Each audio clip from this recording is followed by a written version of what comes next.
First of all, Happy New Year. This morning, I was watching Squawk Box and I saw the ticker of Futu Holdings go by and saw that the price was down substantially. And I wondered what was going on because I knew Futu Holdings is the holding company of moomoo. And I had told you to get out of moomoo, and I got out of moomoo in mid-December because I didn't like the way they were practicing. They were being reluctant to meet their financial obligations that they had made to me to be a sponsor of my channel. They held a contest that they were supposed to send me some money because I was the 30th largest participant in their program, and they refused to pay that. All in all, they owe me about $7,500. But then I saw this, and I thought I need to warn my listeners, if I have influenced any of them to get involved in moomoo, it's now time to get out. Best of Us Investors presents Carrie Griegmeyer.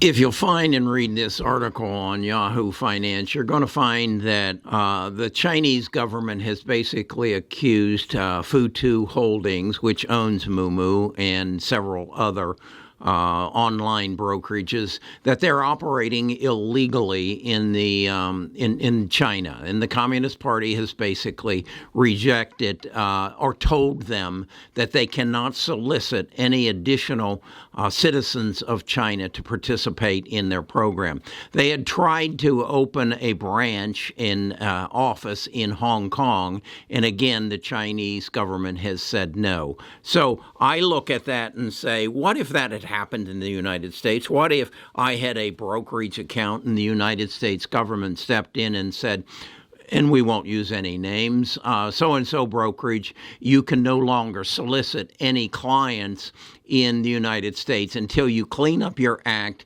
and we get things put together right. Does that sound like FTX? Does that sound like some of these cryptocurrency things that we've had a whole series of them go bankrupt and accused of illegal practices? And what happened to those people's money who were involved in these shady accounts that the government has stepped in and said, the regulators have said, no, you can no longer trade in your stock or your commodity, and you can't offer services in the United States any longer. What happened to those people's money? Oh, yeah, they may be insured but by the STIC, but the reality is, how long is that going to take before you get your money back? I'm just saying, if I have influenced you in any way to get involved in moomoo, I am right now trying to influence you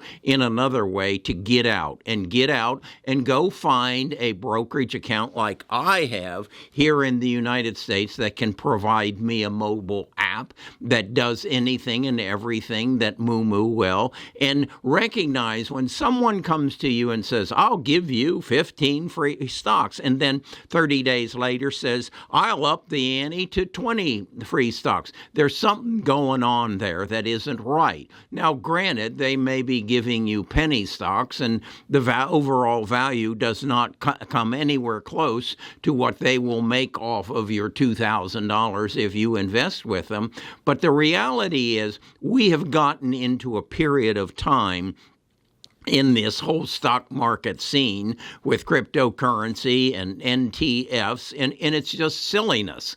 And it's too good to be true. And as Warren Buffett has often said, if it's too good to be true, it's probably not true. And this is probably not true. So again, if I have influenced you in any way, I am now saying, please get out of moomoo, get away from any of these Chinese. There are several. I know Webull is also a Chinese-founded company. There's too much going on there. We just had yesterday a jet airplane conflict between China and the U.S., and where a plane from China got within 10 feet of a plane from the United States. I don't know whose problem that is and who's right and who's wrong, and it really doesn't matter. But we we are not in good relationships with China. So why would you own a Chinese stock? Why would you put your money with a Chinese brokerage?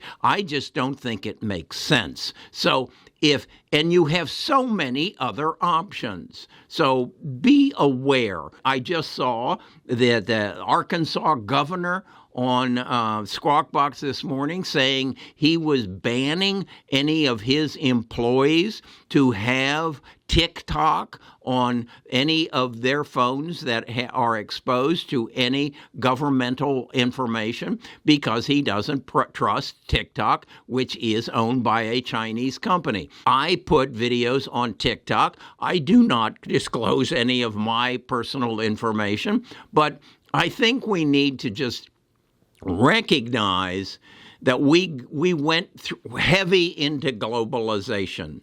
And there are some unintended consequences from going into a globalized economy, and we are now starting to deal with some. One of them is FTX. Here's a guy, a 29-year-old kid who sets up and bilks people out of billions of dollars and puts his business in Nassau.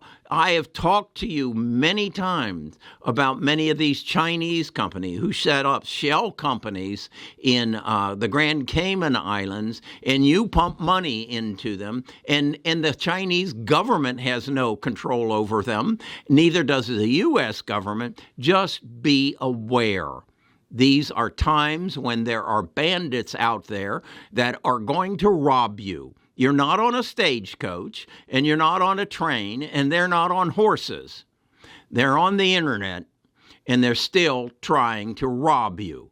And I'm not saying moomoo is trying to rob you, but what I'm saying is there is some questionable circumstances there, and there are safer places to put your money. So again, one last time, if I influenced you in any way to put any money with moomoo, I am now asking you, if you have any faith in me, get your money out and put it somewhere here in the United States where you have some security. All right. Again, Happy New Year. I'm Kerry Grinkmeyer. I'm a retired financial advisor. I've been down this road before. I've been through the dot-com bubble. I've been through the subprime crisis.